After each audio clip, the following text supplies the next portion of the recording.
الشيطان الرجيم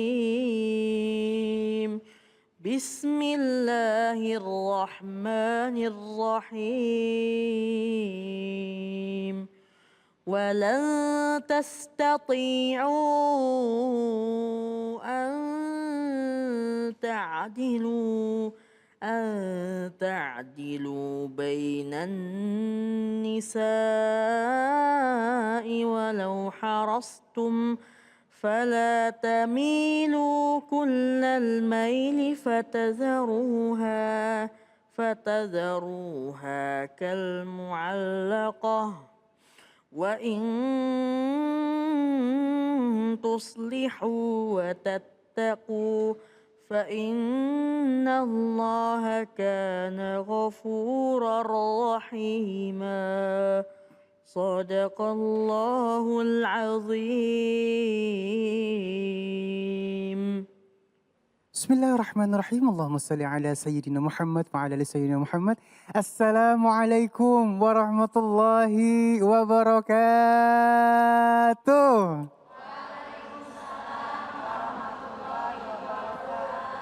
Alhamdulillahirabbil alamin. Kembali lagi di Cahaya Hati Indonesia bersama saya Ali Zail. Masya Allah, mudah-mudahan hari ini banyak ilmu yang barokah yang kita dapatkan dari guru-guru kita, sehingga bisa menyelamatkan kita di dunia maupun di akhirat. Amin ya rabbal alamin. Baik, kita punya tema yang sangat luar biasa, namun sebelumnya Ali ingin sapa dulu jamaah yang sudah hadir di masjid nih ya. Assalamualaikum. Masya Allah, ijo-ijo. Namanya siapa ini? Namanya siapa? Majelis taklimnya namanya apa? Al-Burok dari Cikeas. Masya Allah. Terima kasih ya Umi ya. Udah sampai di sini insya Allah. Perjalanan Umi kemari dinilai pahala oleh Allah Subhanahu wa Ta'ala. Amin. Ya Rabbal Alamin. Baik, jamaah yang dimuliakan Allah Subhanahu wa Ta'ala. Masya Allah, kita memiliki 3 tema yang sangat luar biasa. Bahaya suami tak berakhlak. Ya. Yang kedua, terlanjur hidup dengan riba. Ya Allah. Dan yang ketiga, membuat Allah sayang pada kita. Masya Allah, ini temanya sangat luar biasa. Jangan dilewatkan dari awal sampai akhir nanti. Namun sebelumnya Ali juga ingin menginformasikan kepada pemirsa di rumah, tetap menjaga 5M ya. Mencuci tangan, menggunakan masker, menjaga jarak, dan menghindari kerumunan. Dan membatasi diri untuk bepergian. Kalau nggak penting-penting amat, di rumah aja. Dan baik, insya Allah kita akan bertemu dengan guru-guru kita yang dimuliakan Allah Subhanahu wa Ta'ala. Kiai Haji Khalil Nafis, Ustadz Abdurrahman Jailani, Ustadz Yusuf Yasin, dan juga Ustadz Syam nanti untuk ngaji. Dan bismillahirrahmanirrahim, kita masuk ke dalam tema kita yang pertama, bahaya suami tak berakhlak. Bersama guru kita yang dimuliakan Allah Subhanahu wa Ta'ala, Kiai Haji Khalil Nafis. Allahumma salli ala Sayyidina Muhammad. Assalamualaikum warahmatullahi wabarakatuh. Waalaikumsalam warahmatullahi wabarakatuh. Alhamdulillahilladzi khalaqa lakum min anfusikum azwaja litaskunu ilaiha wa ja'ala bainakum mawaddatan wa rahmah. Wassalatu wassalamu ala Rasulillah wa ala alihi wa ashabihi wa mawala. La haula wa la quwata illa billah. Subhanaka la ilma lana illa ma 'allamtana innaka antal alimul hakim. Bapak Ibu sekalian, jamaah Cahaya Hati Ainews dimanapun berada. Alhamdulillah kita bisa ngaji pada kesempatan kali ini. Bapak Ibu sekalian, kita akan membahas tentang keluarga. Ibu Bapak berkeluarga? Sudah semua kan? Alhamdulillah. Yang sudah menikah mudah-mudahan kekal pernikahannya sampai surga nanti. Yang belum menikah mudah-mudahan segera mendapat jodohnya. Kalau yang sudah punya istri jangan amin lagi Beb. Nanti nikah lagi Beb. Jadi yang masih jomblo, apakah janda, apakah duda, atau memang masih gadis, waktunya menikah mudah-mudahan segera dapat jodoh. Bapak Ibu sekalian, kita lahir dari keluarga. Maka untuk meneruskan generasi harus berkeluarga. Itu cara manusia bermartabat turun-temurun. Disebutkan dalam Islam namanya hifdzun nasli. Memelihara kehormatan turun-temurun manusia. Bin bin, anak siapa, anak siapa, anak siapa, binti siapa, anak putri siapa, binti siapa. Ada di dalam diri manusia untuk menjaga kehormatan dengan cara pernikahan. Kalau masing-masing tidak menikah, maka 100 tahun yang akan datang manusia akan punah kayak dinosaurus. Kalau tidak menikah, kemudian turun-temurun, kita akan turun derajatnya dari kehormatan manusia. Mungkin bisa rendah daripada hewan. Kenapa? Lahirnya tanpa proses pernikahan dan perkawinan. Jadi harus menikah bagi kita yang sudah waktunya, apalagi tekanan syahwatnya tinggi. Ya, itu menjadi keharusan. Kenapa? Khawatir nanti menjadi zina. Oleh karena itu Bapak Ibu sekalian, carilah calon istri ya, yang baik. Carilah calon suami yang baik. Apakah limaliha karena hartanya, linasabiha karena keturunannya, lijamaliha karena cantiknya. Atau yang paling menjadi titik tekan lidiniha fatfar bidzatiddin yataribat yadak. Agamanya menjadi titik tekannya. Agamanya bagus, yang awalnya kurang cantik bisa lebih cantik. Ya. Agamanya bagus, nanti bisa juga kaya. Agamanya bagus, nasabnya bisa jadi bagus. Maka kita bisa mencontoh Bapak Ibu sekalian berkeluarga. Al-Quran menyebutkan 4 model. Ada model keluarganya Abu Lahab dan Ummi Jamil. Sama-sama kufur, sama-sama menolak dakwah, ya, sama-sama iri kepada Rasulullah. Tidak bisa menerima dakwah, tidak bisa menerima tauhid, modelnya Abu Lahab. Abi Lahabi wa tab, ma aghna anhu maluhu wa ma kasab. Ini contoh yang tidak boleh kita lakukan. Al-Quran berikan contoh ini keluarga suami istri sama-sama tidak baik. Ada model keluarga suaminya tidak baik tapi istrinya baik. Seperti siapa? Fir'aun dengan Siti Asia. Fir'aunnya mungkar, tidak menerima tauhid, tapi Siti Asia imannya kepada Nabi Musa. Pertanyaan, gimana kalau terlanjur perempuan ini punya suami jahat? Salah, Pi? Nah, ini bingung, Pak. Mau dicerai belum tentu kami nanti dapat lagi, Pak. Kagak dicerai, nyakitin hati. Gimana caranya? Kan bingung. Kenapa? Kan yang punya hak cerai adalah suami. Kita lihat kalau memang dia tidak melaksanakan kewajiban, perempuan punya hak untuk minta cerai. Ibu bapak tak pernah didatengin sama suaminya. Atau didatengin tapi tak pernah dikasih belanja. Tak pernah dikasih perhatian. Ibu bapak punya hak negara ini dan Islam juga menganjurkan bisa mengajukan cerai. Dalam Islam namanya khulu'. Perempuan mengajukan cerai. Tapi kalau nikahnya terang-terangan. Kalau nikahnya siri gimana? Kawinnya yang siri, nikahnya jangan siri. Ya. Kalau kawinnya siri. Nikahnya harus diumumkan aulim walau bisyah, walimah kita melaksanakan hajatan, resepsi. Itu sunnah Nabi, walau bisyah meskipun hanya motong 1 kambing. Artinya umumin si perempuan ini dan laki-laki ini sudah menikah. Jadi kalau jalan bareng gak ada fitnah. Tapi kawinnya diam-diam. Ibu bapak jangan menceritakan bagaimana bercumbu dengan suaminya kepada orang lain. Jangan. Bahkan barangkali berantem sama istri. Jangan pernah cerita sama orang lain. Bahkan kepada orang tuanya pun gak usah cerita. Kok gak boleh cerita gimana Pak? Karena ibu bapak bertengkarnya suami istri itu sebentar. Dicumbuin. Diajak bercanda lagi udah hilang. Sementara orang tua yang diceritain berantemnya itu sampai berbulan-bulan belum hilang khawatirnya kepada anaknya itu. Berarti gak boleh cerita Pak? Boleh cerita ketika minta nasihat dari orang tua. Tapi tidak untuk mengadu kepada orang tua. Selagi masih bisa diselesaikan sendiri, selesaikan sendiri. Apalagi urusan di dalam diceritakan ke publik. Yang tidak boleh memuaskan nafsu tidak melalui ikatan pernikahan. Atau memuaskan nafsu bukan pada tempatnya.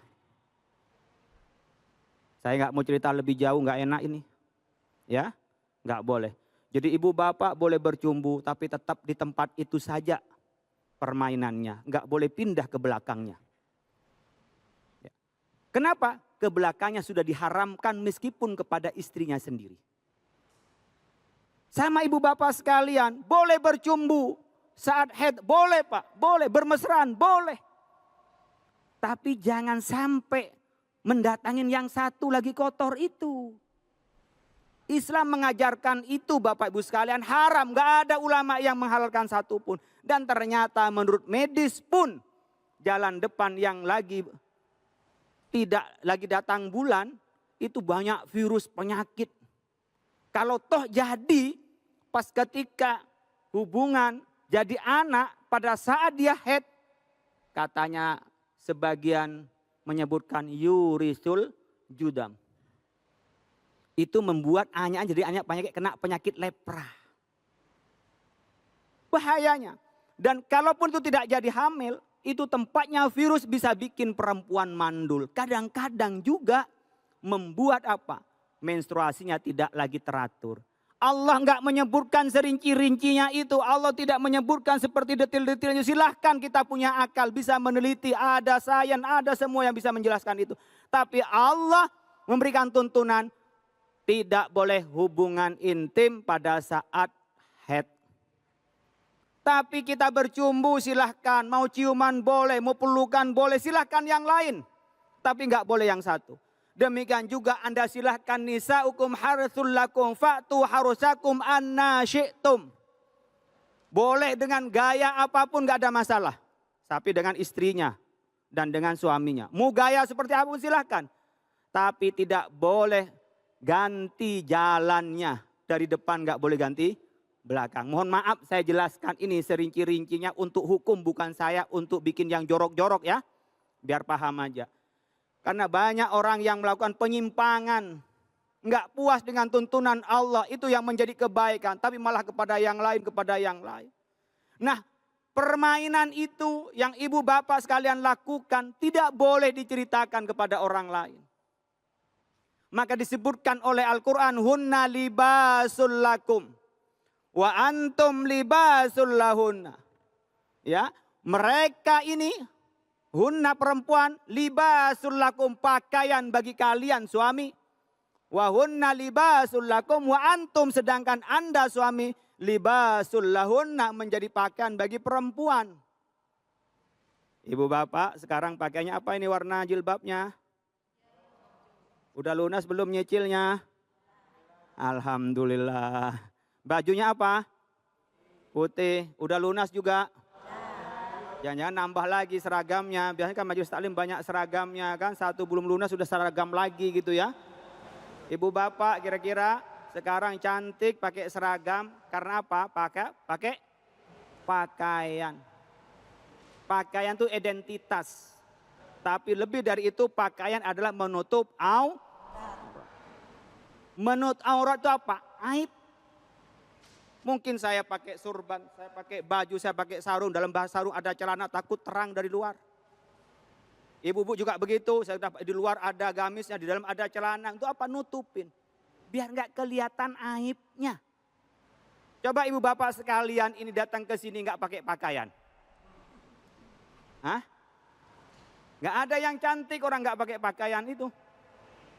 Yang berpakaian itu udah bisa jadi cantik. Jadi ibu bapak, bapaknya menjadi pakaian bagi ibunya, ibunya jadi pakaian kepada bapaknya. Yang pertama, ibu aibnya ditutupin oleh bapaknya, bapak aibnya ditutupin oleh ibunya. Saling menutupi. Yang kedua, jadi identitasnya. Jadi identitas, ini istrinya siapa? Istrinya gubernur. Ini siapa suaminya? Gubernur. Ini siapa? Kiai, istrinya kiai. Ini siapa? Pedagang, suaminya pedagang. Jadi identitas, jadi nama. Kata orang timur jadi bislit. Jadi identitas dari kita, dari pasangan itu. Maka ibu pakai jilbab, oh ini ibu-ibu pengajian. Kalau pakai rasmi begini, datang apa? Pergi ke sawah, orang ini mau majelis taklim di sawah apa? Nggak pas pakaiannya. Jadi pakaian itu menunjukkan identitas dan menunjukkan aktivitas. Aktivitasnya apa? Itu dari pakaian. Itu suatu hubungan suami. Jadi kalau udah punya suami buruk, apakah kita akan minta cerai? Apakah kita bertenang? Ikutilah seperti Nabi seperti Asia kepada Fir'aun. Bisa bersabar, mendakwain. Ya sudahlah, saya diterima dari Allah begini.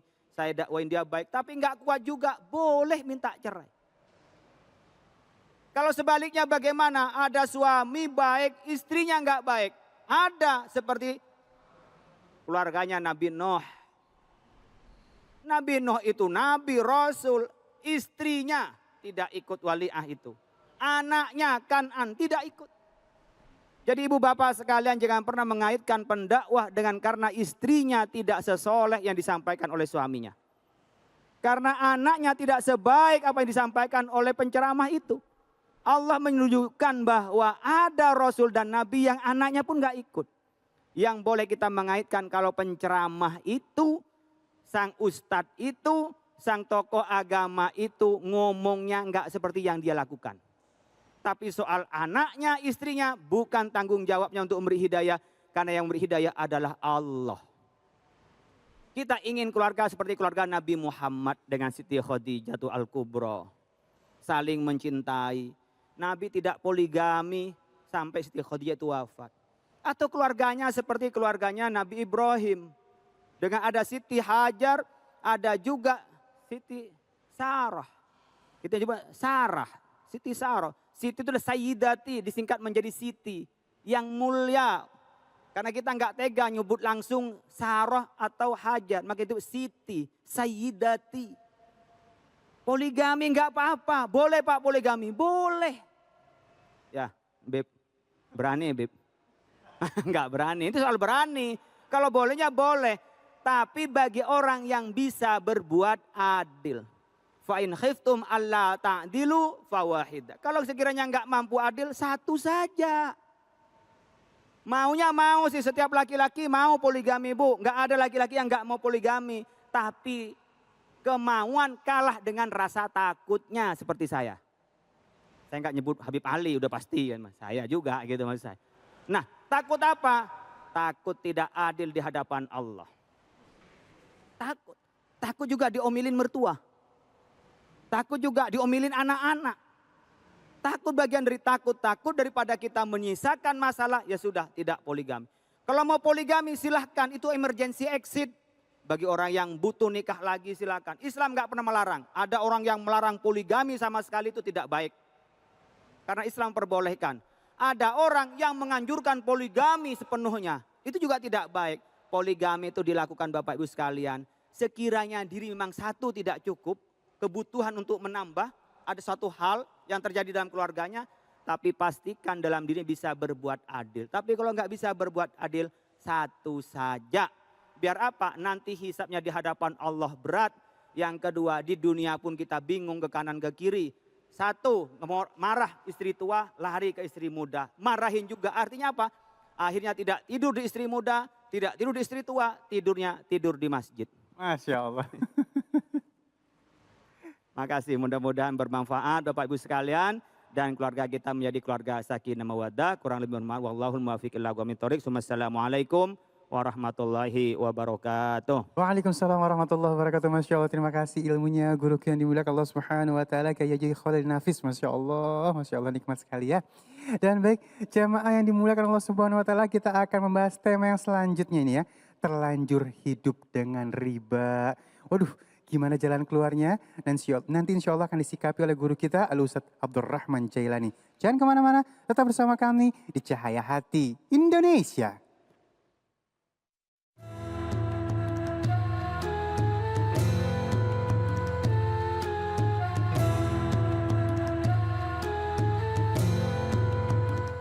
أعوذ بالله من الشيطان الرجيم بسم الله الرحمن الرحيم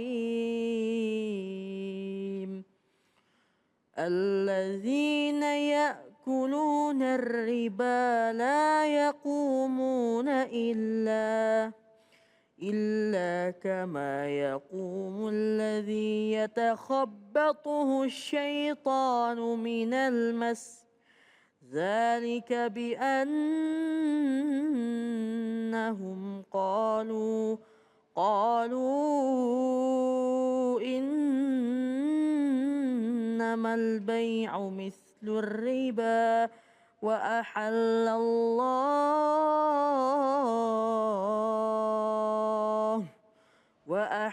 الله البيع وحرم الربا فمن جاءه موعظة من ربه فانتهى فله ما سلف وأمره إلى الله ومن عاد فأولئك أصحاب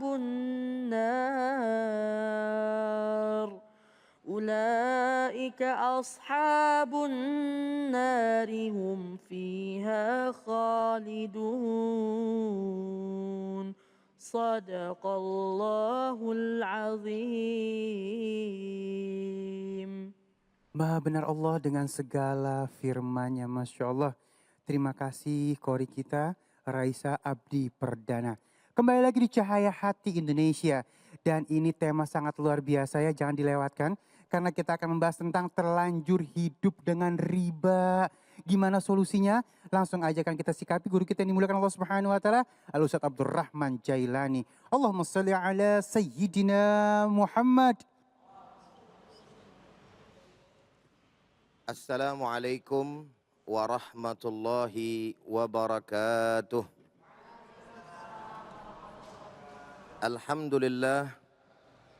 Alhamdulillahi rabbil alamin. Al-hayyil qayyumil mudabbir li jami'il makhluqin. Wassalatu wassalamu ala Rasulillah Sayyidina Muhammadin sallallahu alaihi wasallam wa ala alihi wa sahbihi at-tayyibin at-tahirin, amma ba'd. Puji dan syukur hanya untuk Allah, salawat dan salam untuk baginda kita Nabi besar Muhammad sallallahu alaihi wasallam. Begitu pula kepada para keluarga, sahabat dan insya Allah kepada kita semua selaku umatnya. Para pemirsa Cahaya Hati Indonesia dimanapun Anda berada, jamaah yang sama dirahmati dan dimuliakan oleh Allah Subhanahu wa ta'ala. Pada kesempatan kali ini, tema kita menarik untuk kita kaji karena berkaitan dengan satu sikap yang memang saat akhir-akhir ini sedang populer di tengah-tengah masyarakat. Padahal sama kita tahu bahwa sikap tersebut adalah sesuatu yang diharamkan oleh Allah Subhanahu wa ta'ala. Tapi fakta berbicara, sikap itu menjamur. Apa gerangan? Tidak lain dan tidak bukan adalah melakukan aktivitas riba yang diharamkan oleh Allah Subhanahu wa ta'ala. Ayatnya tadi sudah dibacakan. Salah satu ayat yang lain Allah Subhanahu wa ta'ala jelas menyampaikan, ya ayyuhalladzina amanu, wahai orang-orang yang beriman, la ta'kulur riba ad'afan mudha'afah. Wahai orang-orang yang beriman, janganlah kalian memakan daripada harta riba.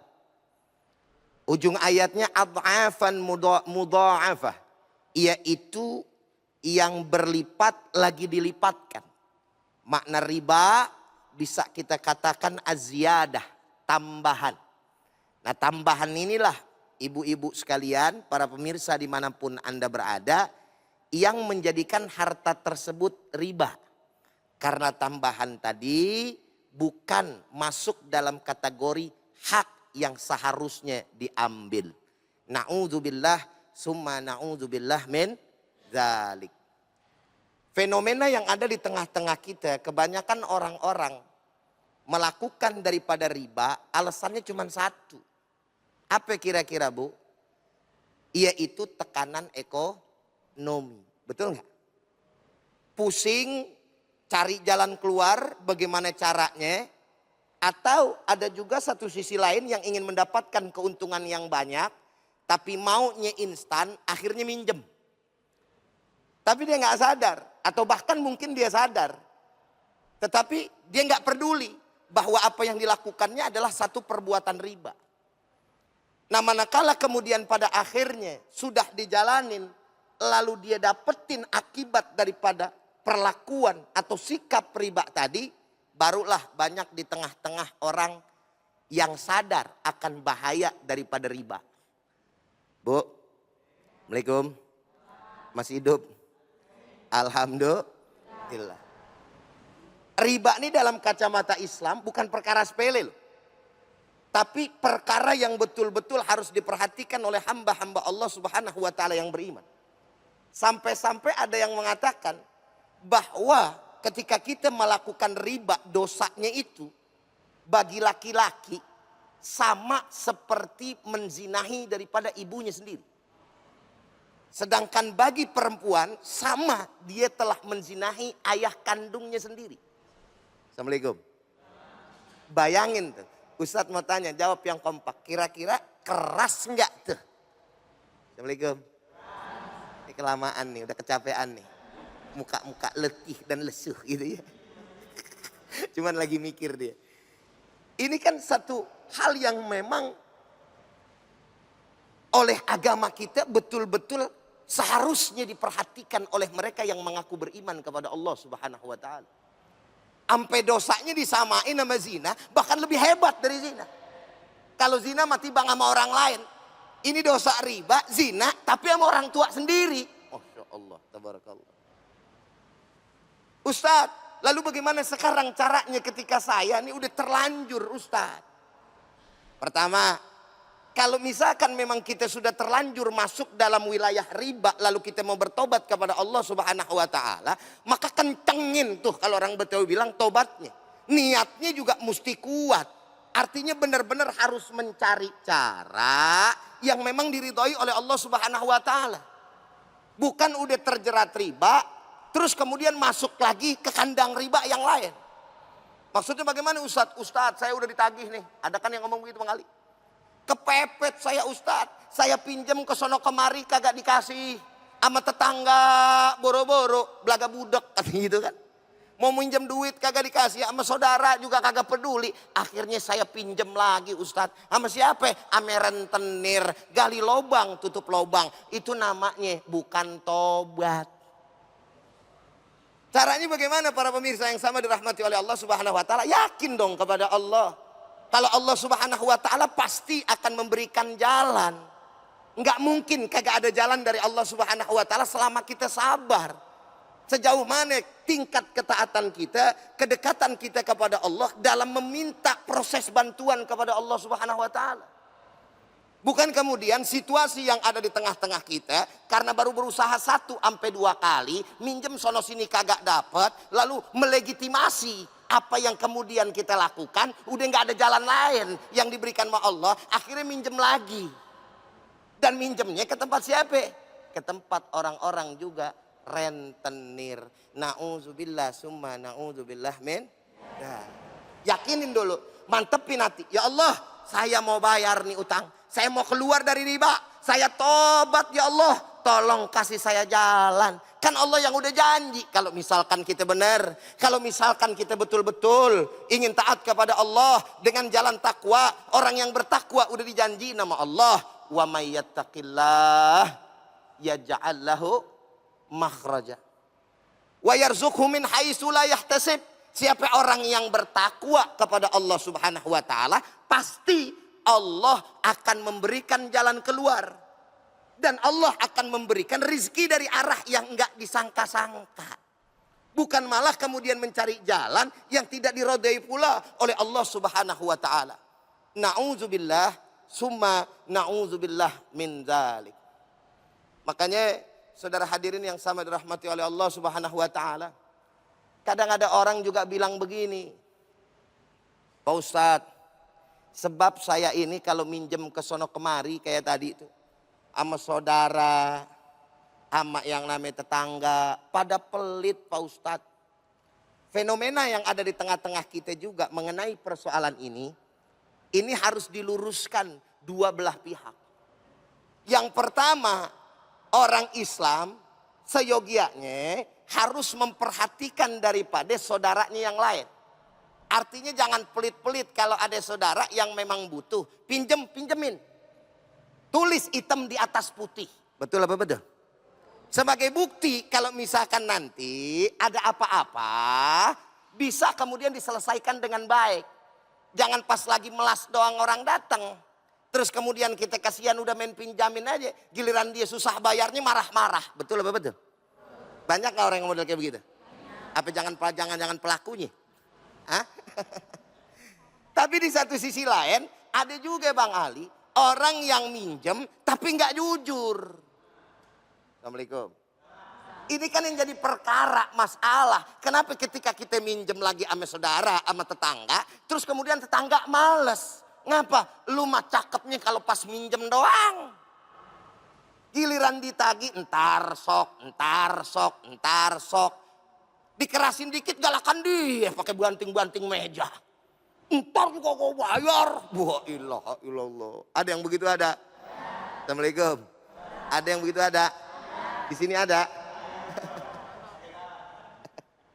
Ini kan akhirnya menjadi apa? Cikal bakal. Fenomena yang tadi di awal itu akhirnya para pemirsa terjadi.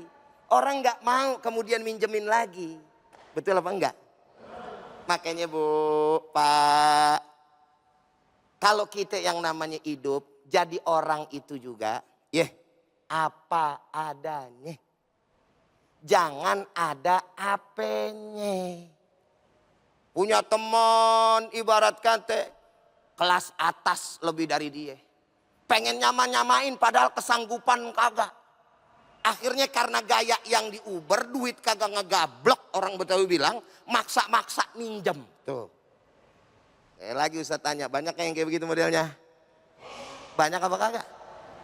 Duitnya mah kagak punya, tapi gayanya gede, akhirnya maksain minjem. Jadi orang Islam tuh nggak begitu, apa adanya dah.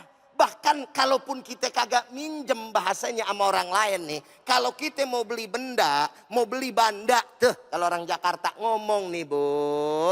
Jangan dipaksain. Lebih baik beli cash tapi nggak punya utang. Nggak diuber-uber. Pakai aja yang ada. Ini kan kalau kita sekarang Bang Ali modelnya nih. Kalau urusan buat gaya tuh dalilnya banyak. Tapi ini kan kebutuhan, terus bagaimana dong Ustadz? Tapi giliran disuruh haji, nyetor ge ogah. Bener apa bener? Disuruh umroh, alasannya 1 juta. Ada aja yang dikemukakan. Tapi giliran yang namanya ngeredit mobil, ngeredit motor, banyak yang begitu. Giliran urusan begitu sanggup, tapi urusan ibadah kepada Allah Subhanahu wa taala kagak. Jadi yang salah siapa? Kita nih sebagai hamba-hamba Allah Subhanahu wa taala. Padahal ketenangan bukan apa yang pada kita punya, tapi ketenangan di dalam menjalani kehidupan tentang apa yang kita mampu. Assalamualaikum. Paham apa paham? Ngerti apa ngerti? Jadi itu hati lega. Nggak usah nurutin, yang lain tetangga udah punya mobilnya aja cakep, gue mobilnya aja begini-begini melulu nih gue nih. Ganti mobil supaya yang namanya gue makin keren sama derajatnya sama dia. Nggak usah pusing. Biarin Allah Subhanahu wa taala masih memberikan kita rezeki seperti ini. Insya Allah kalau bertambah rezeki baru kita kemudian beli apa yang kita mampu. Insya Allah. Silakan Bang Ali. Baik, terima kasih guru yang dimuliakan Allah Subhanahu wa taala, Ustadz Abdurrahman Jailani. Dan sesaat lagi kita akan masuk ke dalam tema kita yang ketiga, membuat Allah sayang pada kita, yang insya Allah akan dibahas oleh guru kita yang dimuliakan Allah Subhanahu wa taala, Ustadz Yusuf Yasin. Jangan kemana-mana, tetap bersama kami di Cahaya Hati Indonesia. Assalamualaikum jemaah Cahaya Hati Indonesia yang dicintai Allah Subhanahu wa Ta'ala. Tidak semua khalifah mendapati julukan Khulafaur Rasyidin kecuali kepada 4 sahabat Rasulullah Shallallahu Alaihi Wasallam. Kekhalifahan Rasyidin ini muncul setelah wafatnya Nabi Muhammad Shallallahu Alaihi Wasallam pada tahun 632 Masehi atau tahun 11 Hijriah. Semasa kepemimpinan mereka, keempat Khulafaur Rasyidin itu berhasil memperluas syiar agama Islam hingga keluar Jazirah Arab dan mampu menyelesaikan berbagai tantangan. Berikut adalah informasi yang telah tim Cahaya Hati Indonesia rangkum tentang 4 sifat Khulafaur Rasyidin. Khalifah pertama pada tahun 11 hingga 13 Hijriah yaitu Abu Bakar Asy-Syiddiq. Nama aslinya adalah Abdul Ka'bah. Kemudian Rasulullah Shallallahu Alaihi Wasallam menggantinya dengan nama Abdullah bin Abi Quhafah At-Tamimi. Sejak kecil beliau terkenal dengan sifat yang lemah lembut, jujur dan sabar. Sehingga di saat usianya menginjak remaja, Abu Bakar telah bersahabat dengan Rasulullah Shallallahu Alaihi Wasallam. Abu Bakar dijuluki As-Siddiq karena sangat mempercayai dan membenarkan Rasulullah Shallallahu Alaihi Wasallam dalam segala hal. Salah satunya dalam peristiwa Isra Mi'raj. Dalam masa kepemimpinannya, Khalifah Abu Bakar akan memerangi orang yang mengaku sebagai nabi dan orang menolak membayar zakat. Khalifah kedua pada tahun 13 hingga 23 Hijriah yakni Umar bin Khattab. Usia Umar lebih muda 13 tahun dari Nabi Muhammad Sallallahu Alaihi Wasallam. Sejak kecil beliau sudah terkenal dengan sifat pemberani dan cerdas. Beliau tidak pernah takut menyatakan kebenaran di hadapan siapapun. Sebelum memeluk agama Islam, beliau sangat menentang Islam. Namun ketika setelah memeluk agama Islam, beliau sangat berani menghadapi musuh-musuh Islam. Terkenallah beliau sebagai singa padang pasir yang amat disegani. Karena kepribadiannya yang tegas dan sangat kuat dalam memperjuangkan kebenaran, masyarakat memberinya gelar Al-Faruq, yakni dengan tegas membedakan mana yang benar dan salah. Khalifah ketiga yaitu pada tahun 24 hingga 36 Hijriah yaitu Utsman bin Affan. Khalifah Utsman bin Affan adalah seorang saudagar kaya raya dan seorang penulis wahyu yang terkenal.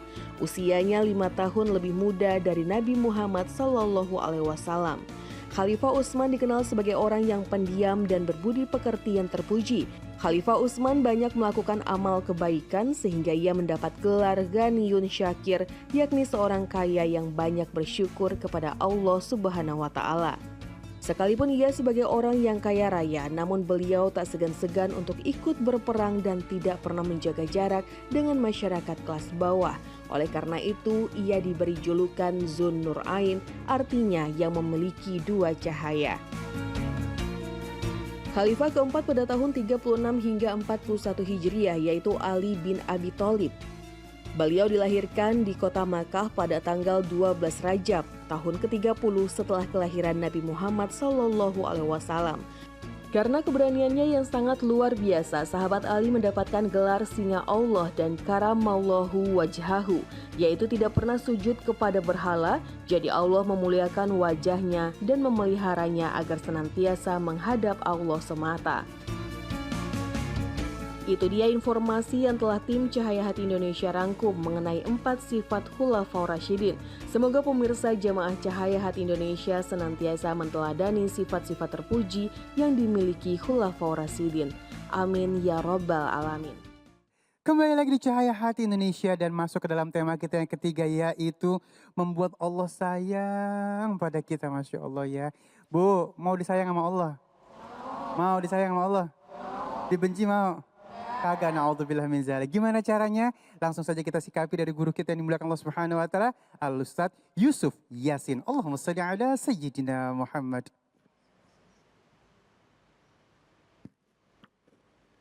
Astaghfirullah, astaghfirullah, astaghfirullah, astaghfirullah. Assalamualaikum warahmatullahi ta'ala wabarakatuh. Waalaikumsalam warahmatullahi wabarakatuh. Salamun qawlam min rabbir rahim. Alhamdulillah. Alhamdulillahilladzi ja'alana minan nasihin wa afhamana min ulumil ulama'i rasihin. Wassalatu wassalamu ala sayyidil mursalin Sayyidina wal maulana Muhammadin khatamin nabiyyin. Allahumma salli ala nabiyil hashimi Muhammadin wa ala alihi wasallim tasliman. Allahumma salli ala nabiyil hashimi Muhammadin wa ala alihi wasallim tasliman. Puji adalah milik Allah. Jangan susah-susah kita memuji Allah. Karena Allah zat yang telah menciptakan kita.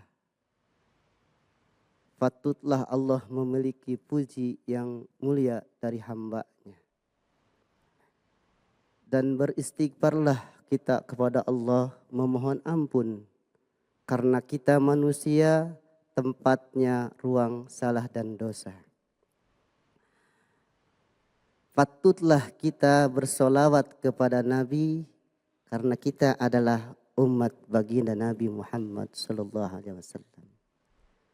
Alhamdulillah, bersyukur kepada Allah. Hari ini kita dapat bertemu muka, bermuasafahah, bermuazahah dalam acara yang sangat mulia di channel TV iNews Cahaya Hati. Subhanallah walhamdulillah wala ilaha illallah. Semoga hari ini hati kita bisa mendapatkan cahaya dari Allah Subhanahu wa taala zala zalaluh. Yang mulia, yang terhormat guru kita Ustadz Ali Zainal, mata'anallaha bituli hayatihim. Semoga beliau Allah Subhanahu wa taala muliakan dunia wal akhirah. Jamaah Al-Barak yang dirahmati Allah Subhanahu wa taala, semoga masuk surga. Amin ya Allah ya rabbal alamin. Pemirsa di mana saja berada, cahaya hati semoga menerangi Indonesia dan Nusantara yang kita cintai dan sampai ke negara-negara yang termasuk muslim dan non-muslim. Jamaah yang dirahmati Allah Subhanahu wa taala.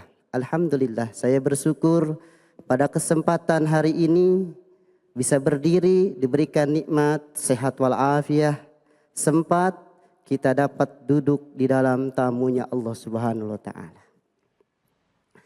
Dalam tema kali ini adalah bagaimana kiat kita mendapatkan kecintaan dari Allah Subhanahu wa taala zala zalaluh.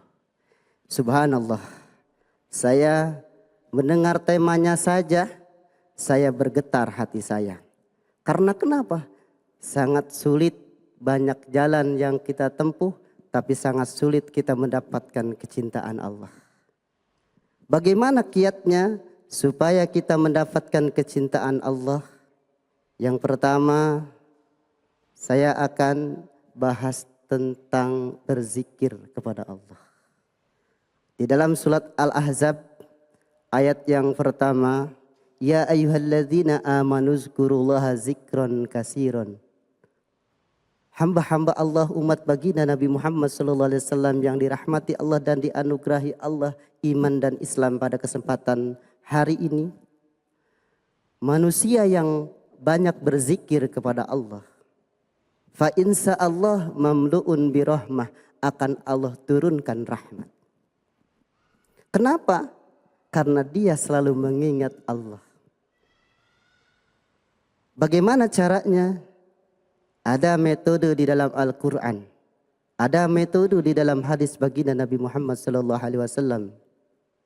Dan metode-metode para ulama, ajaran-ajaran ulama untuk bagaimana manusia yang sudah mendapatkan kecintaan Allah, fa insya Allah, jangankan surga yang kita akan dapat, siapapun yang dapat kecintaan Allah, dia akan mendapatkan anugerah nikmat yang termulia, yaitu bisa melihat biwazihil karim, memandang Allah subhanahu wa ta'ala jalla jalaluh. Jamaah yang dirahmati Allah subhanahu wa ta'ala. Yang pertama, zikron kasiron. Bagaimana zikir tersebut? Ulama thariqah mengatakan berzikir kepada Allah itu dua. Yang pertama zikir zahar, yang kedua adalah zikir khafi. Zikir zahar seperti kalimat ilahi anta maqsudi wa ridhaka matlubi a'tini mahabbataka wa ma'rifatak. La ilaha illallah, la ilaha illallah, la ilaha illallah, la ilaha illallah, la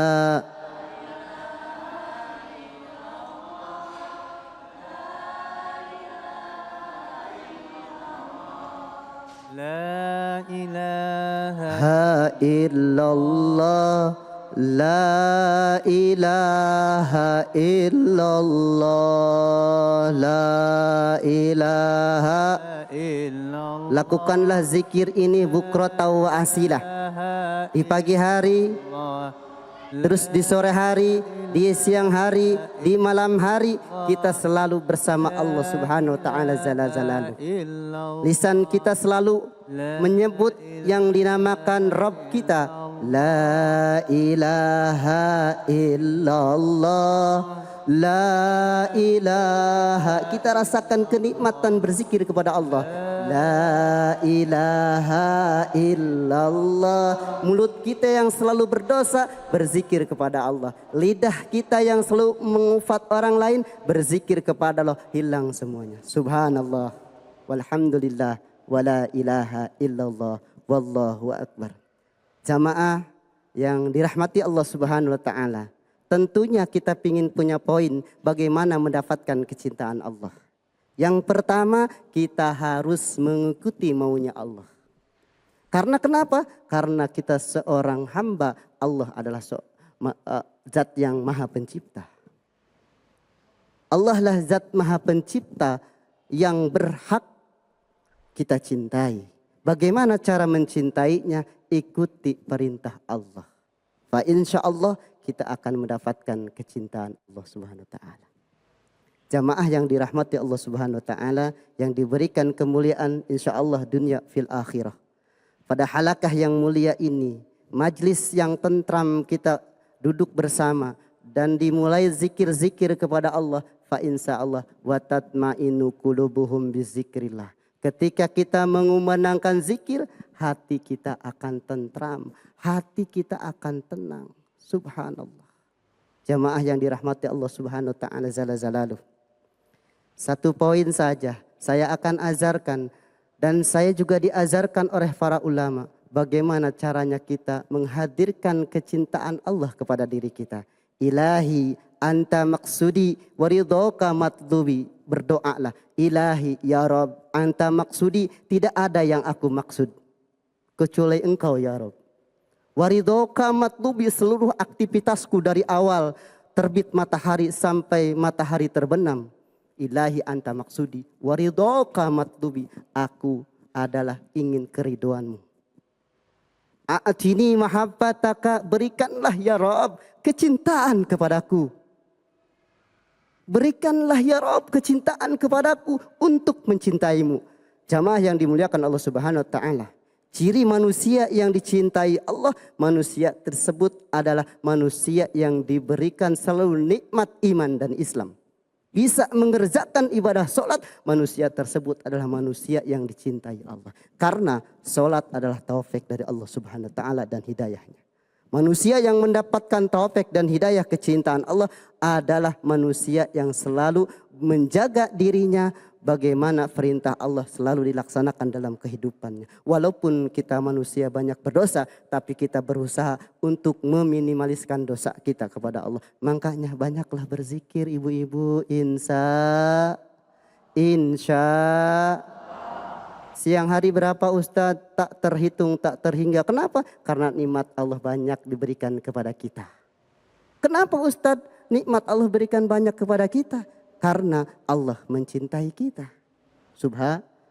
Ya Ustadz, mudah-mudahan jamaah yang duduk di sini semua belajar bagaimana dicintai Allah. Banyaklah mengingat Allah Subhanahu wa taala di setiap dalam aktivitas kehidupan kita. Mudah-mudahan halakah yang mulia yang Pak insya Allah jamaah Al-Borak yang dari Cikeas Allah Subhanahu wa taala barokahkan. Amin ya Allah ya rabbal alamin. Disehatkan selamanya semuanya, segalanya Allah berikan kebahagiaan dunia dan akhirat, dan Allah berikan anugerah kecintaan kepadanya. Ya Allah, a'tini mahabbataka wa ma'rifataka, berikanlah ma'rifah untuk mengenalmu dalam hidup dan sampai meninggal dunia. Terima kasih. Mohon maaf apabila ada kekurangan. Wabillahi taufiq wal hidayah. Summa wa inaya. Wassalamualaikum warahmatullahi wabarakatuh. Waalaikumsalam warahmatullahi wabarakatuh. Masya Allah, terima kasih guruku yang dimuliakan Allah Subhanahu wa taala, Al Ustadz Yusuf Yasin, Masya Allah ya. Dan baik jamaah yang dimuliakan Allah Subhanahu wa taala, sesaat lagi kita akan menjawab pertanyaan-pertanyaan yang sudah masuk melalui media sosial kita. Jangan kemana-mana, tetap bersama kami di Cahaya Hati Indonesia.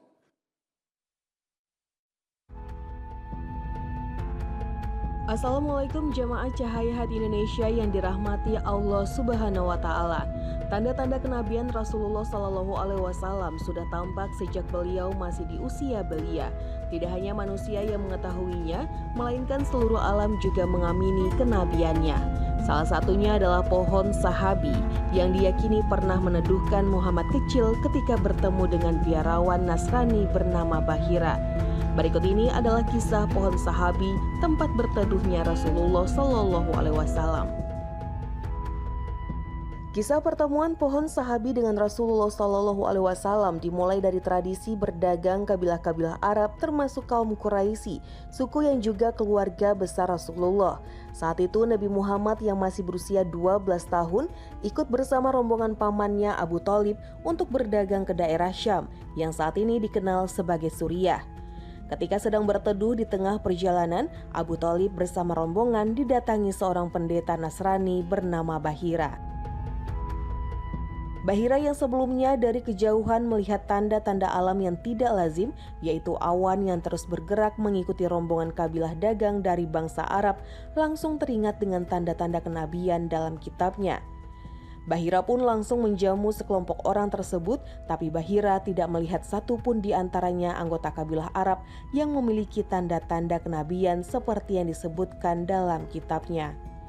Hingga akhirnya Bahira tahu bahwa seorang anak kecil yang tidak diajak rombongan masuk rumah Bahira karena diberi tugas menjaga unta, dialah Muhammad kecil yang langsung diyakini oleh Bahira sebagai nabi terakhir.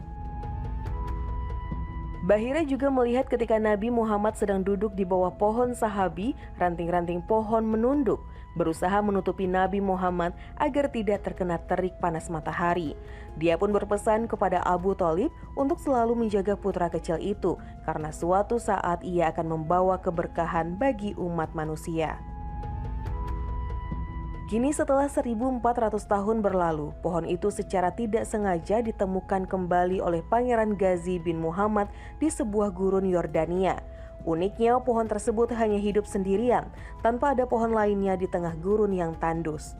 Meski pohon ini berada di tengah gurun pasir yang sangat panas, pohon sahabi tetap berdiri kokoh dengan dedaunan lebat berwarna hijau. Hal ini adalah bentuk keberkahan Nabi Muhammad karena pohon tersebut pernah melindungi Rasulullah saat masih kecil. Hingga saat ini, pohon tersebut terus dijaga oleh pemerintah setempat dan dibangun sebuah pagar untuk melindunginya. Kisah bersejarah itu dapat dijumpai dalam 3 manuskrip kuno yang ditulis oleh Ibnu Hisham, Ibnu Sa'd al-Baghdadi, dan Muhammad Ibnu Jarir al-Tabari. Wallahu alam bisawab.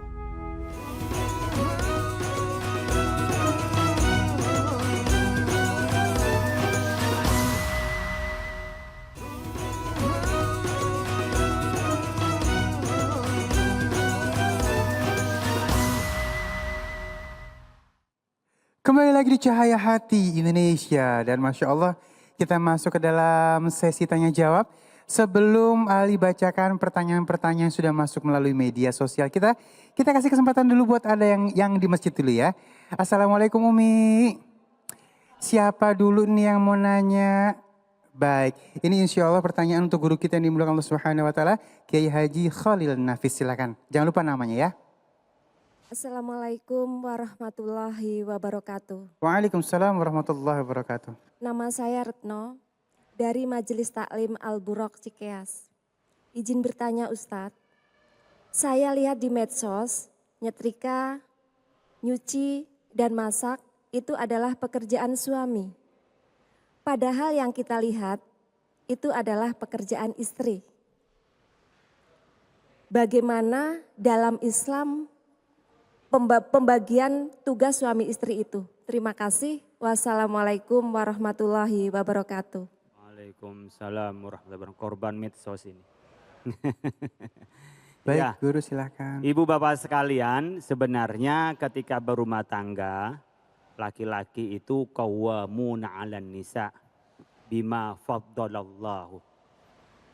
Laki-laki itulah yang mengayomi kepada perempuan dengan kelebihan yang dimiliki oleh laki-laki. Kelebihan pertama karena dia punya tanggung jawab, kelebihan kedua karena dia yang memberikan uang belanja. Jadi memang di dalam rumah tangga itu laki-laki wajib membeli uang belanja, wajib juga menyiapkan kebutuhan rumah tangga, sandang, papan dan pangannya, termasuk nyucinya. Kalau ada pembantu. Kalau enggak ya suaminya sendiri nyuci enggak Pak? Enggak apa-apa nyuci. Cuman keenakan nanti kalau laki-laki nyuci semua, yang masak laki-laki, perempuannya tidur terus nanti bisa bengkak.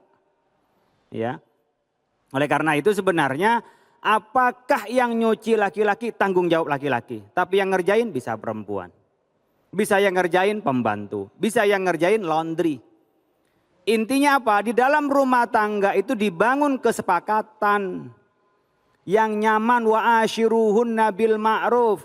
Mungkin perempuan merasa nyaman kalau nyiapin kopi dan teh sama suami, merasa puas, masakannya enak, kemudian nyuciin merasa nyaman. Nah, ini ternyata lebih nyaman meskipun ngelayanin, tapi seandainya nggak ada siapa-siapa, perempuan nggak mau, oh ya sudahlah laki-laki yang nyuci nggak apa-apa. Tapi ingat, perempuan juga harus taat pada laki-laki, pada suami. Suaminya repot. Lah kalau saya kan kadang-kadang nulis, kadang-kadang ngetik sebagai dosen, kadang-kadang webinar, ngajar. Masih harus nyuci juga, nyetrika juga. Terus nanti dipanggil, Pak ngajar Pak masih nyetrika gitu kan. Jadi saling pengertian saja, bil ma'ruf saja, jangan dibikin kaku. Seandainya mamanya suami istrinya sibuk, ya nggak apa-apa suami yang ngerjain. Jadi dalam rumah tangga itu dibangun kesepakatan saja. Jangan dibikin kaku bahwa ini adalah kerjaan suami. Semua dalam rumah tangga tanggung jawab suami. Perempuan membantu dapat 2 pahala. Yang pertama taat kepada suami. Yang kedua meringankan tanggung jawab suami. Yang perlu diingat hubungan suami istri itu 4 hal. Antut imaha idha tu'imtah. Saling merasakan antara suami dan istri. Apa yang dirasakan istri dirasakan oleh suami. Yang dirasakan suami juga dirasakan oleh istri. Yang kedua, ingat untuk bisa menjadi baik suami istri, wa antaksuha idza tasaita, saling menutupi aibnya. Saling memperindah, itu harus dilakukan. Menjadi identitas pakaian tadi. Wa antaksuha idza tasaita. Yang ketiga, ingat wala tuqabbih, jangan pernah jelek-jelekin pasangannya. Dasar baunya, Masya Allah, ilernya, tidurnya ngorok, macam-macam adatnya gitu. Jangan jelek-jelekin. Apalagi cerita sama teman, nanti TTM, teman tapi mesra. Didengerin sekali 2 kali lama-lama kacantol sama yang dengerin cerita. Jangan ceritain, jangan jelek-jelekin. Ya, suami jangan dijelek-jelekin, istri jangan dijelek-jelekin oleh suami. Jangan begitu juga sebaliknya. Wala tadribil wajha, jangan pernah mukul yang nyakitin. Sekarang bukan hanya suami lebih kuat mukul istrinya, tapi kadang-kadang istrinya mukul suaminya. Wah, kan gitu kan? Ada. Yang terakhir wala tahjur illa fil bait. Kalau berantem jangan pernah pergi dari rumahnya. Pergi ke rumah orang tuanya, pergi ke temannya. Biasanya kalau udah pergi malu, balik lagi. Tapi kalau berantem hanya dari satu kamar ke kamar yang lainnya, dari rumah, dari kamar pindah ke ruang tamu, insya Allah tengah malam dingin balik ke kamarnya lagi. Nggak ada gengsinya. Nah 5 hal ini resepnya untuk menjadi keluarga yang baik, untuk membangun kesepakatan wa ashiruhunna bil ma'ruf. Yang baik. Yang baik gimana? Yang enak kepada kedua belah pihak. Masya Allah, terima kasih guru ilmunya. Waduh, tuh Masya Allah banget ya. Puas Ariel yakin ya jawabannya ya. Dan baik guru, mohon izin ada pertanyaan selanjutnya ya Allah. Ini Ali bacain dulu guru, ini pertanyaannya dari @lisa.dm. Kiai, kalau pria menikah lagi dengan alasan ingin meningkatkan derajat si wanitanya yang dulu nakal, sering berzina, tapi ujung-ujungnya juga cuman dibuat pemuas nafsu aja sama suaminya. Apakah itu zolim atau perbuatan yang masih bisa dikatakan benar? Waduh ini menjurus kasus ini. Masya Allah. Menjurus kasus tapi ya nggak apa-apa saya jawab namanya orang nanya. Ibu bapak, laki-laki pemuas nafsu perempuan, perempuan pemuas nafsu laki-laki, baik itu. Asalkan suami istri. Bener bu, pahala. Inna fi but'i ahadikum sadaqah. Ibu yang berikan pelayanan kepada suami itu sedekah. Gak usah malu-malu. Oh udah tertutup kok, sudah jadi pakaian, gak ada aurat ibu bapak. Kalau dengan bapaknya aurat, dengan ibunya aurat. Tapi dengan suami gak ada aurat. Begitu juga suami tanya, tapi ibu bapak jangan sampai alasan untuk memuaskan nafsu kemudian kita tanpa menikah. Itu haram. Nah kita nikah lagi Pak, dulu saya nakal Pak, sekarang saya pengen tobat nikah. Dijadiin istrinya ustadz, ya alhamdulillah. Tapi kalau mau dikawin mau ustadz mau siapa tuh yang terang-terangan aja. Kenapa terang-terangan? Biar tahu loh dari istri tua ke istri muda itu izin mau ke sana gitu loh. Kalau sudah nggak terang-terangan nggak bakalan bisa adil. Kenapa? Kemana mas? Jadwal ceramah gitu Ustaz ya. Kemana? Ada jadwal. Padahal mampir ke sana, lupa pulang, mau pakai sorban ternyata kerudung istrinya yang dipakai. Wah. Bisa terjadi itu. Jadi kalau tidak terang-terangan sulit adil. Pakai apakah itu nginepnya, apakah belanjanya itu sulit adil. Oleh karena itu Bapak Ibu sekalian kalau mau dinikah ini terang-terangan saja. Mau jadi yang kedua, ya nggak apa-apa kalau sama-sama rela. Mau ketiga nggak apa-apa kalau sama-sama rela. Keempat nggak apa-apa. Sama-sama rela, sama siap untuk adil.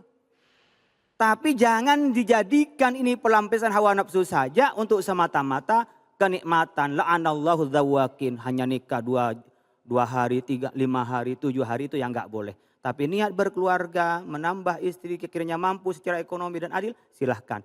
Tapi kalau tidak berani itu, fa in khiftum alla ta'dilu, kalau takut ya satu aja. Kayak saya ini penakut satu. Terima kasih. Masya Allah. Terima kasih guruku yang dimuliakan Allah Subhanahu wa taala Kiai Haji Khalil Nafis. Dan baik kita masuk ke pertanyaan untuk guruku yang dimuliakan Allah Subhanahu wa taala Al Ustaz Abdurrahman Jailani dari Jamaah Al-Buraq dulu yang ada di masjid ya. Baik silahkan. Assalamualaikum warahmatullahi wabarakatuh. Waalaikumsalam warahmatullahi wabarakatuh. Nama saya Salsabila. Mhm. Saya dari Majelis Taklim Al-Buraq Cikeas. Mhm. Ustadz saya izin bertanya. Saya punya teman. Dia sering melakukan pinjaman online. Dan sekarang hidupnya jadi sulit. Apa itu termasuk karma karena dia sering terlibat pinjaman riba? Mohon nasihatnya Ustadz. Wassalamualaikum warahmatullahi wabarakatuh. Assalamualaikum warahmatullahi wabarakatuh. Baik. Memang ini merupakan fenomena yang ada di tengah-tengah kita ya. Banyak pinjaman-pinjaman online yang secara masif bisa dikatakan menawarkan kepada kita. Baik lewat aplikasi, iklannya, ataupun langsung ke WA, ataupun ke SMS, banyak sekali hal itu. Nah, ada dua tipikal orang kadang-kadang gitu ya. Ada yang memang sengaja memang kepepet minjem, ada yang nyoba-nyoba. Coba pinjem gitu. Padahal yang namanya riba itu udah jeratan setan, jeratan iblis. Enggak ada yang namanya benernya. Mau cepet kek dikasih pinjemannya, persyaratannya enteng kek gitu. Riba enggak bakalan membawa daripada yang namanya keberkahan. Jangankan di akhirat, di dunia aja udah ngerasain. dibikin malu. Orang yang minjem pinjemnya paling berapa duit sih itu yang online? 1 juta, 2,5 juta. Iya, malunya sampai ke ubun-ubun.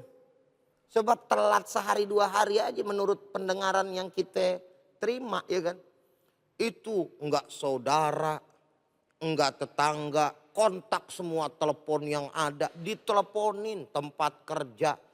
Sampai pada akhirnya ada orang yang menjadi korban itu dipecat dari kantornya. Karena orang kantor diteleponin terus. Karma ini bukan balesan. Karena istilah karma sekali lagi nggak ada di dalam perspektif Islam. Jadi balasan atas apa? Apa yang kita lakukan dari apa yang dilarang sama Allah Subhanahu wa taala. Itu baru di alam dunia. Muka kita malu kayak bagaimana? Bagaimana nanti di akhirat. Maka oleh karena itu, ibu-ibu, bapak-bapak, para pemirsa yang sama dirahmati oleh Allah Subhanahu wa taala, jangankan punya cita-cita.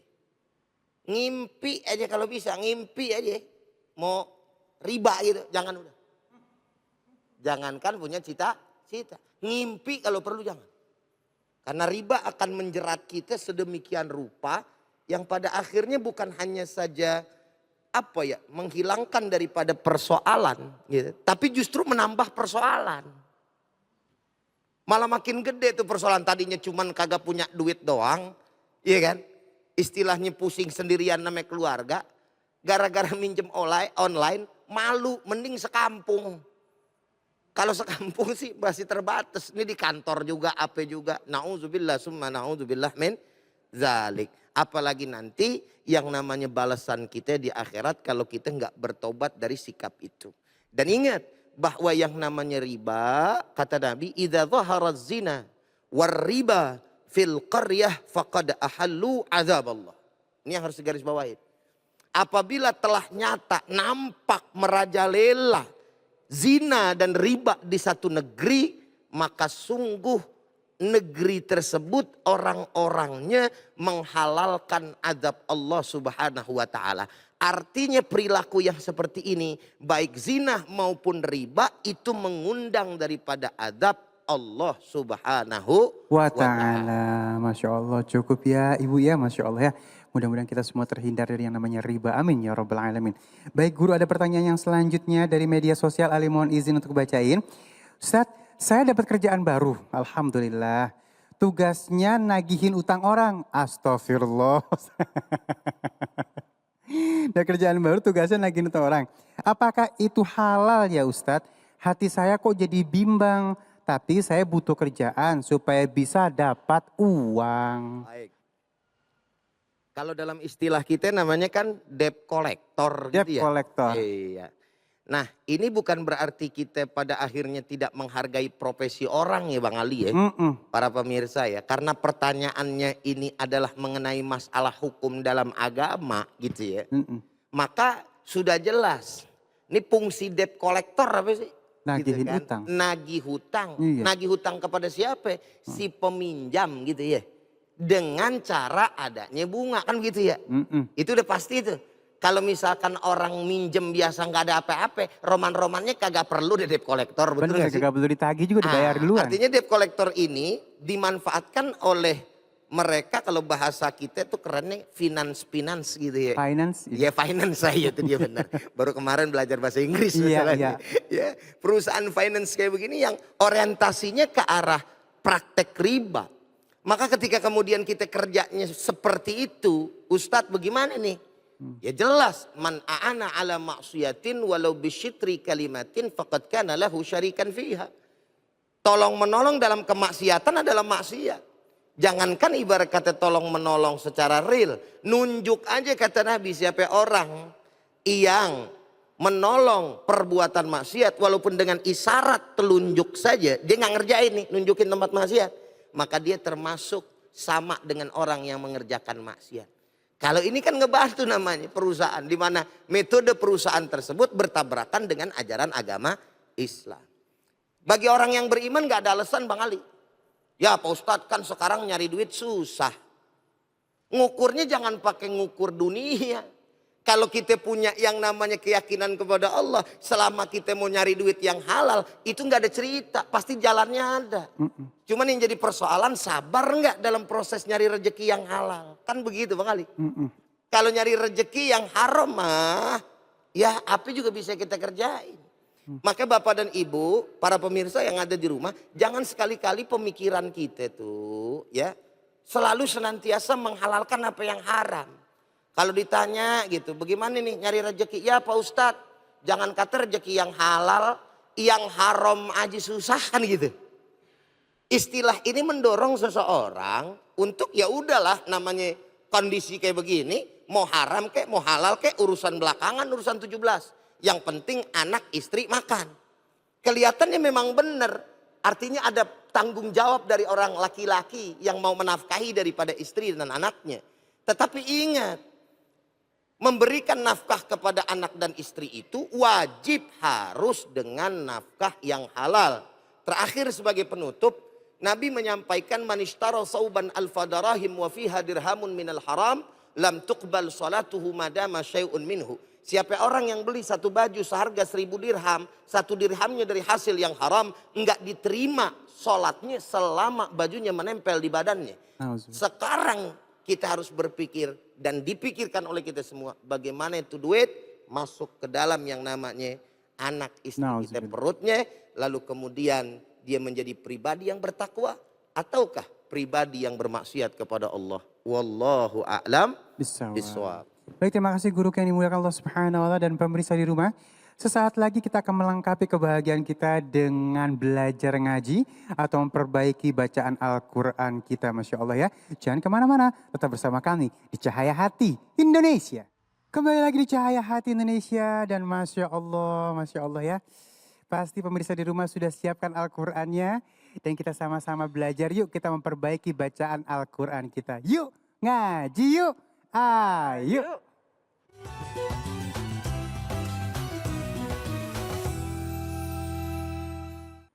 Bismillahirrahmanirrahim. Alhamdulillahirabbil alamin. Alhamdulillahilladzi anzala ala 'abdihi alkitaba wa lam yaj'al lahu 'iwaja qayyiman liyunzira ba'san shadidan min ladunhu wa yubashshiral mu'minin alladzina ya'maluna as-salihati anna lahum ajran hasana. Allahumma shalli wa sallim wa barik ala sayyidina Muhammadinil Mustafa wa ala alihi wa sahbihi ahli sidqi wal wafa. Ibu-ibu yang dimuliakan Allah Subhanahu wa taala yang hadir di Masjid Bimantara, begitu pula ibu-ibu yang sedang berada di depan layar kaca. Kenapa yang disebut ibu-ibu? Bapak-bapaknya kemana? Bapak-bapaknya jagain. Bapak-bapaknya juga ikutan kadang-kadang, tapi yang lebih rajin tuh buka Quran di depan layar kaca biasanya ibu-ibu, Masya Allah. Namun tidak mengurangi rasa hormat kami terhadap bapak-bapak juga yang ikutan. Apalagi kalau sambil ngajakin anaknya belajar bareng. Tapi biasanya kalau anak-anak zaman sekarang lebih pintar ya Bu ya. Biasanya masih SD tuh udah hafalannya luar biasa, Masya Allah. Nah, ibu-ibunya jangan kalah gitu ya. Ibu-ibunya, emak-emaknya jangan kalah, bapaknya jangan kalah. Karena yang hendak jadi imam adalah bapaknya. Dan ibunya adalah madrasatul ula, sekolah pertama untuk anak-anaknya. Insya Allah kita sama-sama belajar di sini, di segmen ngaji yuk. Kita kembali buka Al-Quran kita, surah Al-Fath. Sambungan kemarin, Masya Allah. Sambungan kemarin surah Al-Fath ayat 26 ya, surah Al-Fatih ayat 26, idz ja'alal ladzina kafaru. Nah, subhanallah, seperti biasa di antara jamaah yang hadir pasti ada satu yang dikorbankan untuk maju di depan. Masya Allah. Assalamualaikum Bunda. Waalaikumsalam warahmatullahi wabarakatuh. Masya Allah, atas nama siapa? Dengan Ibu Dewi. Ibu Dewi. Siap. Masya Allah, dari mana Bu Dewi? Dari Majelis Taklim Al-Burok Cikeas. Waduh, Masya Allah, dari Majelis Taklim Al-Burok Cikeas. Kemarin di episode sebelumnya itu dari Al-Burok juga, Cikeas juga. Tapi bapak-bapak yang ikutan ngaji ada mirip-miripnya dengan Bu Dewi. Ya, jangan-jangan keluarga ini. Ada mirip-miripnya di episode kemarin. Bukan keluarga? Suami saya. Oh, suaminya. Oh, jadi ke episode kemarin Sabtu kalau ibu-ibu nonton di rumah ya suaminya yang tampil itu ya. Masya Allah. Baiklah, jadi suami istri, istrinya nggak mau kalah, harus tampil juga, harus sama-sama belajar juga. Jadi jangan di rumah tuh, wah bapaknya aja disuruh dengerin ceramah, ibunya nggak mau dengerin ceramah, atau jangan sebaliknya, istrinya disuruh ngaji, suaminya nggak mau ngaji. Maka semuanya harus bekerja sama. Rumah yang tidak pernah dibacakan Al-Quran di dalamnya itu sama saja dengan kuburan. Sama seperti kuburan, ya. Ibu beli mahal-mahal Quran di Madinah, di Mekah, ditaruh di lemari, tidak pernah dibuka. Waduh, subhanallah. Ibu beli kaligrafi Al-Quran, dipajang. Yang punya rumah tidak pernah baca, ya. Pajang Ayatul Kursi, yang punya rumah nggak pernah baca. Pajang 1000 dinar, tapi yang punya rumah nggak pernah baca Al-Quran. Padahal Al-Quran itu untuk dibaca, bukan untuk dipajang. Dipajang bagus, tapi yang dibaca itulah yang lebih utama. Baik, kita buka surah Al-Fath ayat 26. A'udzu billahi minasy syaithanir rajim. Semua. A'udzu billahi minasy syaithanir rajim. Lebih semangat Bunda. Bismillahirrahmanirrahim. 1, 2, 3 yang keras. Bismillahirrahmanirrahim. Iya, ibu-ibu di rumah juga silahkan dikeluarkan suaranya walaupun saya nggak bisa dengar dari sini. Ya, silahkan lebih semangat lagi. إِرْجَعَلَ الَّذِينَ كَفَرُوا فِي قُلُوبِهِمُ الْحَمِيَّةَ حَمِيَّةَ الْجَاهِلِيَّةِ 1, 2, 3 إِرْجَعَلَ الَّذِينَ كَفَرُوا فِي قُلُوبِهِمُ الْحَمِيَّةَ حَمِيَّةَ الْجَاهِلِيَّةِ. Ya, ada yang agak susah di sini. Hamiyata, double katanya ya. Yang pertama pakai al. Irja'alal ladzina kafaru fi qulubihimul. Pakai l, pakai lam. Fi qulubihimul hamiyata. 2 kali hamiyata. إِرْجَعَلَ الَّذِينَ كَفَرُوا فِي قُلُوبِهِمُ الْحَمِيَّةَ حَمِيَّةَ الْجَاهِلِيَّةِ. Ya, silahkan Bunda Dewi. A'udzubillah. A'udzubillahi minasyaitonirrajim. Bismillahirrahmanirrahim. Ijja'alal ladzina kafaru fi qulubihimul jami'ah. Enggak ada titiknya, ha itu huruf ha. Fi qulubihimul hamiyata. Fi qulubihim hamiyah. Fi qulubihimul hamiyata. Fi qulubihimul hamiyatal jahiliyah. Jahiliyah. Ya, jadi kalau berhenti ta-nya berubah menjadi ha karena ta marbuthah. Fi qulubihimul hamiyatal jahiliyah. Bang Ali, coba Bang Ali. إِذْ جَعَلَ الَّذِينَ كَفَرُوا فِي قُلُوبِهِمُ الْحَمِيَّةَ حَمِيَّةَ الْجَاهِلِيَّةِ. Jahiliyah. في قلوبهم الحمية حمية الجاهلية. Iya, kalau nyebut jahiliyah, ja-nya panjang ya Bu ya. Jahiliyah, zaman jahiliyah, bukan jahiliyah, tapi jahiliyah. Ya. فأنزل الله سكينته على رسوله وعلى المؤمنين. 1, 2, 3. فأنزل الله سكينته على رسوله وعلى المؤمنين. Nun ketemu dengan zal, fa'anzala ya. Fa'anzalallahu, Allahu tebal. Fa'anzalallahu sakinatahu, hu ya, tanda dhammah kalau modelnya kayak huruf 6 itu berarti 2 harakat. Kalau dia kayak nomor 9 itu berarti tidak panjang, ya. Seperti Allahu ini. Allahu, hu-nya tidak panjang karena dia model dommanya 9. Tapi kalau model dommanya seperti ini sakinatahu kayak nomor 6, angka 6, berarti dia dua harokat. فأنزل الله سكينته على رسوله وعلى المؤمنين. Kita lanjut. وألزمهم كلمة التقوى وكانوا أحق بها وأهلها. 1, 2, 3 langsung. Wa alzamahum kalimatat taqwa wa kanu ahaqqa biha wa Ya Allah, lobet. Lobet ya, Bu. Lobet suaranya lobet. Oh, enggak ngikut. Ibu kalau sinetron gitu, kalau enggak ngikut sedetik aja itu pasti merasa berkurang, bersalah. Ini baru kalimat ketiga udah nggak ikut. Ya ikut semua ya Bu. 1, 2, 3. Wa alzamahum kalimatat taqwa wa kanu ahaqqa biha wa ahlaha.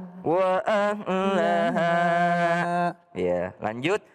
Wa kana Allahu bikulli syai'in alima. Semua semangat. 1, 2, 3. Wa kana Allahu bikulli syai'in alima. Iya, silahkan Bunda Dewi sendiri. Wa kana Allahu bikulli syai'in alima. Iya. Jadi kalau ada tanwin syai'in bertemu dengan ain syai'in alima. Ya, enggak berdengung dia. Jangan syai'in, jangan, tapi syai'in alima. Iya, kita lanjut ke ayat 20 27. Masih semangat gak, Bu? Ibu. Ibu ngantuk ya? Duhur-duhur begini ya. Belajar Al-Quran, Masya Allah. Makanya paling enak menghafal itu kalau subuh. Ya Bu, subuh ya baru bangun itu fresh. Ya, kemudian waktu mana lagi? Habis asar biasanya. Habis asar itu enak menghafal Quran, belajar Al-Quran. Habis maghrib ya. Ini Bu, habis subuh HP, habis duhur HP, habis asar HP. Itu status teman-temannya dipantengin ya. Jadi Al-Quran itu paling bagus habis subuh. Paling bagus di antara semuanya kalau mau menghafal Quran, kapan paling bagus membaca Al-Quran? Pada saat sholat tahajud. Ya, pada saat sholat tahajud. Jadi kalau habis ngafalin ibu habis ngafalin Al-Waqiah misalnya. Ibu habis ngafalin surah Ar-Rahman. Kapan Ustadz paling bagus diulang? Pada saat sholat tahajud. Kenapa? Karena Allah katakan begini. Qumil laila illa qalila. Nisfahu aw inqus minhu qalila. Aw zid alaihi warattilil Qur'ana tartila. Berdirilah walau sejenak itu di sepertiga malam terakhir. Untuk apa? Rattilil Quran. Untuk baca Quran. Maksudnya baca Qurannya dalam sholat tahajud. Jadi kalau baru hafal langsung bacanya di pada saat sholat tahajud. Nah itu dia. Ya lanjut ayat berapa Bu sekarang? Bu. Ayat berapa Bu? 27. لقد صدق الله رسوله الرؤيا بالحق. 1, 2, 3. لقد صدق الله رسوله الرؤيا بالحق. Iya, sekali lagi kompak. 1, 2, 3. لقد صدق الله رسوله الرؤيا بالحق. Bunda Dewi silahkan diwakili teman-temannya. Laqad sadaqallahu rasulahu robiya bil haq.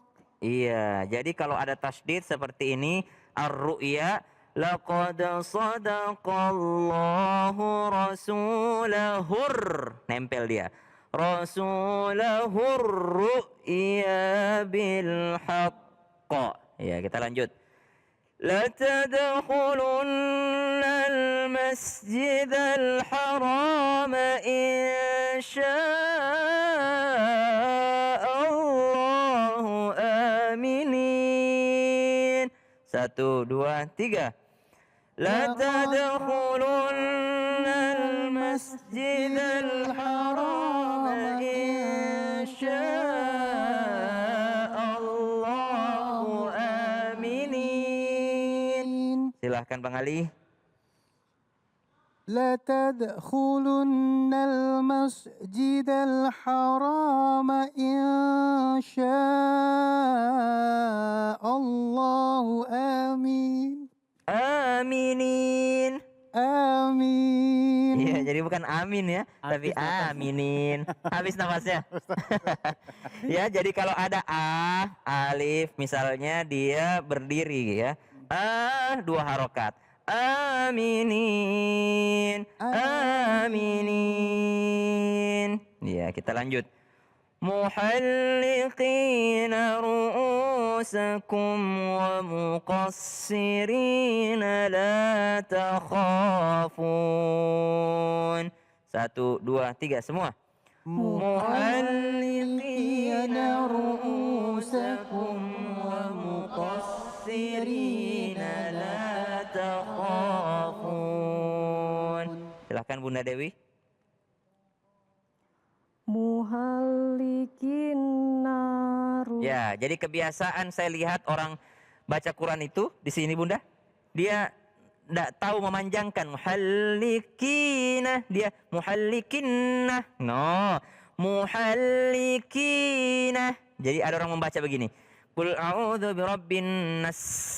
No, panjang. Birabbin nas. Ya. Muhallikina. Ya, coba Bunda. Muhallikina. Tuh, jangan muhallikinna, muhallikina. Muhallikina ru'usakum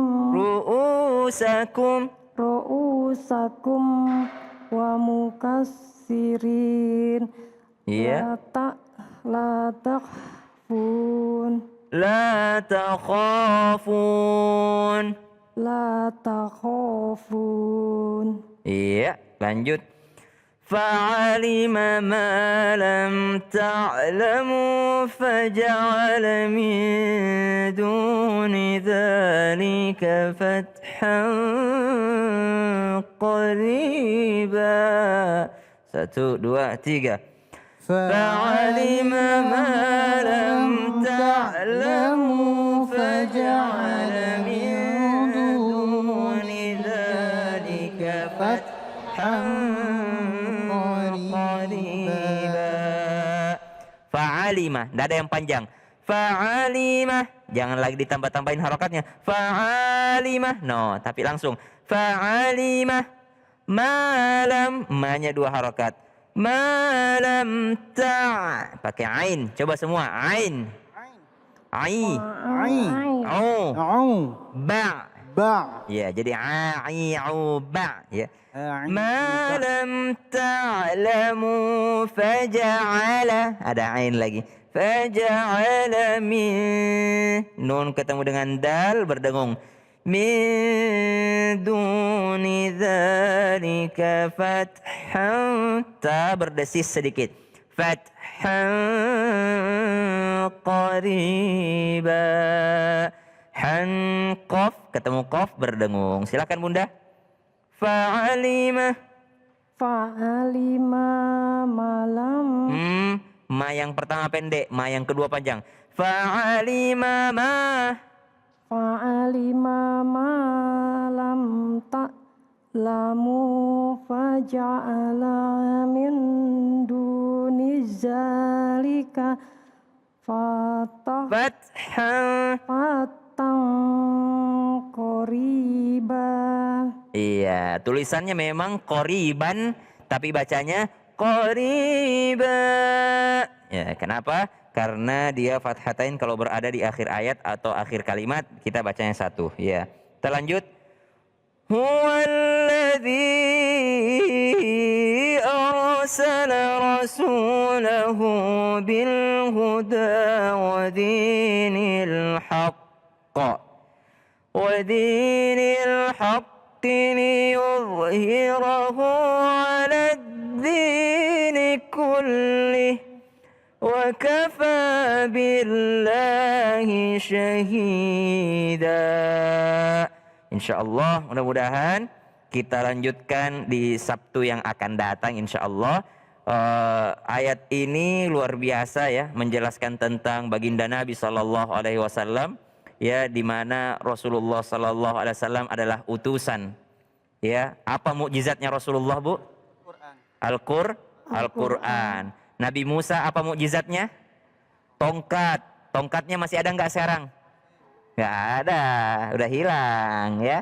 Nabi Nuh apa mukjizatnya? Bikin perahu. Perahunya masih ada nggak sekarang? Oh, udah nggak berfungsi lagi, kalaupun ada ya.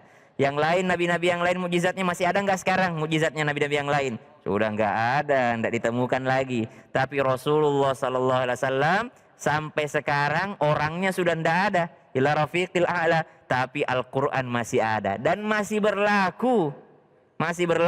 Berlaku. Sayangnya 65% dari warga negara Indonesia yang mana terbesar muslimnya sedunia itu tidak bisa baca Quran. Sayangnya subhanallah. Kita terbesar di dunia Islamnya, tapi paling banyak juga yang tidak bisa baca Quran. Subhanallah. Padahal kita Islam dari lahir, ya, KTP-nya muslim, tapi tidak mau belajar Al-Quran. Orang barat baru dapat satu ayat langsung jadi teknologi.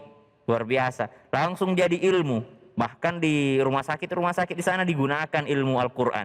Kita di Indonesia paling banyak Islamnya, tapi paling banyak juga yang tidak bisa baca Al-Quran. Makanya belajar Bunda, tidak ada kata terlambat untuk belajar Al-Quran. Jangan anak aja disuruh, anaknya TPA semua anaknya, tapi orang tuanya tidak mau belajar. Na'udzubillahi min dzalik. Ayo kita jangan sia-siakan umur kita untuk belajar Al-Quran. Allahumma arhamna bil Quran. Allahumma arhamna bil Quran. Terima kasih guruku Ustaz Syam. Dan pemirsa di rumah, jangan kemana-mana. Tetap bersama kami di Cahaya Hati Indonesia.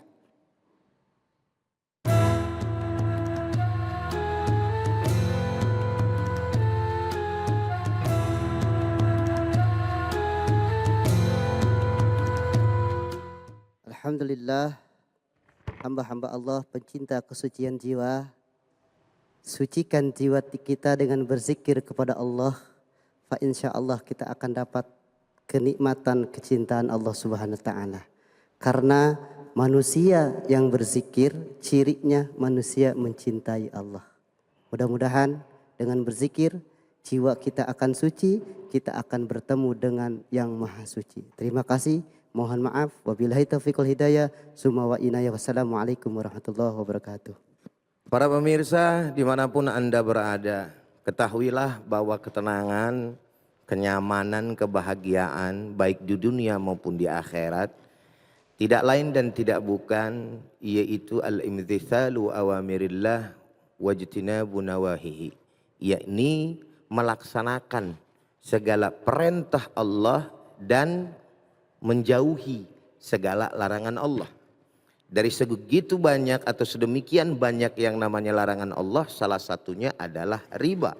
Maka kalau hidup kita ingin tenang, nyaman, tentram, jauhi daripada praktek riba. Insya Allah. Bapak-bapak, ibu-ibu, saudara hadirin, para pemirsa, untuk menutup daripada kajian kita, program kita pada kesempatan kali ini, kita angkat tangan kita semua, kita doa, mohon kepada Allah Subhanahu wa taala. Astaghfirullahalazim, astaghfirullahalazim, astaghfirullahalazim. Allahumma shalli ala sayidina Muhammad wa ala ali sayidina Muhammad. Allahumma rabbana taqabbal minna innaka antas samiul alim wa tub alaina ya Allah innaka antat tawwabur rahim. Allahumma hdina bihudak waj'alna mimman yusari'u fi ridhak wa la tuwallina waliyan siwak wa la taj'alna mimman khalafa amraka wa asak. Wa hasbunallah wa ni'mal wakil, ni'mal maula wa ni'man nasir. Ya Allah, ya Rabbana, jadikan kami ya Allah hamba-hambamu yang saleh, hamba-hambamu yang beriman, Amin. yang mampu menjalankan ketaatan dan juga takwa kepadamu. Jauhkan kami ya Allah dari apa yang Engkau larang dan berikan kekuatan kami untuk meninggalkannya. Termasuk ya Allah, berikan kekuatan kepada kami untuk meninggalkan praktek riba agar berkah dan tenang jiwa dan raga kami serta hati kami ya Allah. Ya Rabbana, kepadamulah hamba memohon dan hanya kepadamulah hamba berserah diri. Rabbana atina fid dunya hasanah wa fil akhirati hasanah wa qina adzabannar wa adkhilnal jannata ma'al abrar. Ya Aziz, Ya Ghaffar, Ya Rabbal Alamin. Wa sallallahu ala Sayyidina Muhammadin Nabil Ummi wa ala alihi wa sahbihi wasallam. Walhamdulillahi Rabbil Alamin. Alhamdulillah Rabbil Alamin. Terima kasih guru-guru yang dimuliakan Allah Subhanahu wa taala. Kiai Haji Khalil Nafis, Al-Ustadz Abdul Rahman Jailani, Ustadz Yusuf Yasin, Ustadz Syam, dan terima kasih juga untuk kohori kita Raisa Abdi Perdana atau Dana ya. Dan terima kasih juga untuk seluruh majelis taklim yang sudah hadir. Ini dari Majelis Taklim Al-Buraq Cikeas ya. Masya Allah, mudah-mudahan barokah. Dan pemirsa di rumah, pastikan Anda terus menjaga 5M, mencuci tangan, menggunakan masker, menjaga jarak, menghindari kerumunan, dan membatasi diri untuk bepergian. Kalau nggak penting-penting amat, di rumah aja. Saya Ali Zainal Nuriri. Assalamualaikum warahmatullahi wabarakatuh. Waalaikumsalam warahmatullahi wabarakatuh. Sallallahu